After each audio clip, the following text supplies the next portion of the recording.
Hi guys, నేను మీ Maharshi. Welcome back to Maharshi vlogs. Sari కుచ్చు టెసెల్స్ ఎలా డిజైన్ చేయాలి అని చూపిస్తున్నాను. ముందుగా నా ఛానల్ని ఫస్ట్ టైం చూస్తున్నట్లయితే లైక్ చేయండి, సబ్స్క్రైబ్ చేయండి. నేను ఎవ్రీడే అప్డేట్స్ ఇస్తున్నా కూడా నా ఛానల్ని సబ్స్క్రైబ్ చేయట్లేదు, నన్ను ఎంకరేజ్ కూడా చేయట్లేదు. మీ ఎంకరేజ్ నాకు ఉంటేనే కదా నేను నెక్స్ట్ అప్లోడ్స్ కొత్తగా చేయాలని నాకు కూడా ఇంట్రెస్ట్ ఉంటుంది. దయచేసి మీ సపోర్ట్ నాకు ఎప్పుడు ఉండాలని కోరుకుంటున్నాను. ప్లీజ్ నా ఛానల్ని లైక్ చేయండి, సబ్స్క్రైబ్ చేయండి. ఇంకేమాత్రం ఆలస్యం చేయకుండా మనం వెంటనే వీడియోలోకి వెళ్ళిపోదాం. ఏంటో తిను ఎవ్రీడే ఆల్రౌండర్గా ఎవ్రీ అప్డేట్స్ ఇస్తుంది అనుకుంటున్నారా? అవునండి, నేను ఆల్రౌండర్ని.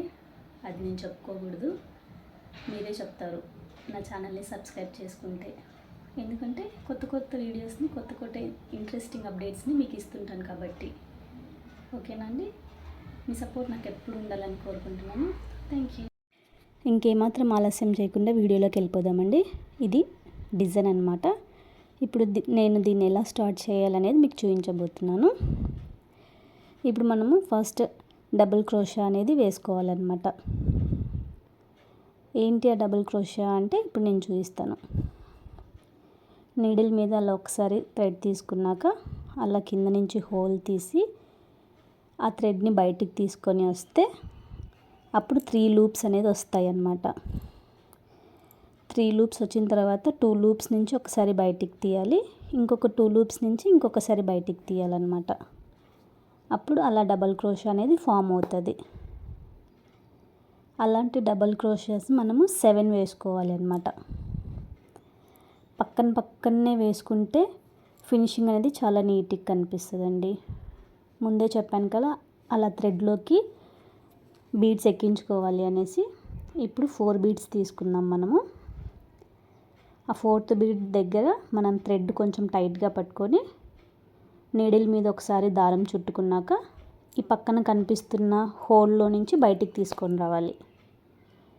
అలా తెచ్చాక ఇప్పుడు 4 సింగిల్ చైన్స్ వేసుకోవాలి. సింగిల్ చైన్స్ వేసుకున్నాక ఫస్ట్ బీడ్ పక్కన గ్యాప్ ఉంది కదా, ఆ గ్యాప్ పక్కన మనం ఒక సింగిల్ క్రోషా అనేది వేసుకోవాలి అండి. అలాగే సేమ్ సెకండ్ బీడ్ దగ్గర కూడా 4 సింగిల్ చైన్స్ వేసుకున్నాక 1 సింగిల్ క్రోషా. అలాగే ఇప్పుడు థర్డ్ బీడ్ పక్కన కూడా గ్యాప్ కనిపిస్తుంది కదా, అక్కడ ఒక సింగిల్ క్రోషా వేసుకోవాలి. ఇలా డిజైన్ అనేది ఫామ్ అవుతుంది. ఇప్పుడు సూది మీద ఒకసారి దారం చుట్టుకున్నాక ఆ డిజైన్ శారీకి ఎంత డిస్టెన్స్లో ఉందో అంత డిస్టెన్స్లో మరి మనము డబుల్ క్రోషా అనేది స్టార్ట్ చేయాలి. అక్కడ 7 డబుల్ క్రోషాస్ అనేది స్టార్ట్ చేయాలి. నీడిల్ మీద ఒకసారి దారం చుట్టుకున్నాక పక్కనే శారీకి హోల్ పెట్టి ఆ లోపల నుంచి ఒక థ్రెడ్ని బయటికి తీసుకొని వస్తే 3 లూప్స్ వస్తాయి అన్నమాట. 3 లూప్స్ వచ్చిన తర్వాత 2 లూప్స్ నుంచి ఒకసారి బయటికి తీయాలి, ఇంకొక 2 లూప్స్ నుంచి ఇంకొకసారి బయటికి తీయాలి. అలాగా మనం 7 డబుల్ క్రోషాస్ వేసుకోవాలి. ఓకేనా అండి? కన్ఫ్యూజ్ లేకుండా క్లియర్గా చెప్తున్నాను. అలాగా 7 డబుల్ క్రోషాస్ వేసుకున్న తర్వాత 3 సింగిల్ చైన్స్ వేసుకోవాలి. 1 2 3 వేసుకున్నాక సూది మీద ఒకసారి దారం చుట్టుకోవాలి. సేమ్ ఆ 3 చైన్స్ శారీకి ఎంత డిస్టెన్స్లో ఉంటాయో అంత డిస్టెన్స్లో సేమ్ మరి మనము డబుల్ క్రోషా అనేది 7 స్టార్ట్ చేయాలి. ఓకేనండి? అర్థమైంది అనుకుంటా క్లియర్గా. ఏంటి ఒక పక్కన డిజైన్ ఉంది, ఇంకొక పక్కన గ్యాప్ ఉంది అనుకుంటున్నారా? ఆ గ్యాప్ మధ్యలో మనం కుచ్చు కట్టుకోవాలండి. ఫైనల్గా కుచ్చు కట్టుకున్న తర్వాత అవుట్పుట్ ఇలా ఉంటుంది. /1 శారీ క్రోషా కుచ్చు టెసెల్స్ /1 డిజైన్. ఇది నచ్చినట్లయితే లైక్ చేయండి. నా వీడియోని ఫస్ట్ టైం చూస్తున్నట్లయితే సబ్స్క్రైబ్ చేసి నన్ను ఎంకరేజ్ చేయండి. ఓకేనా గైస్?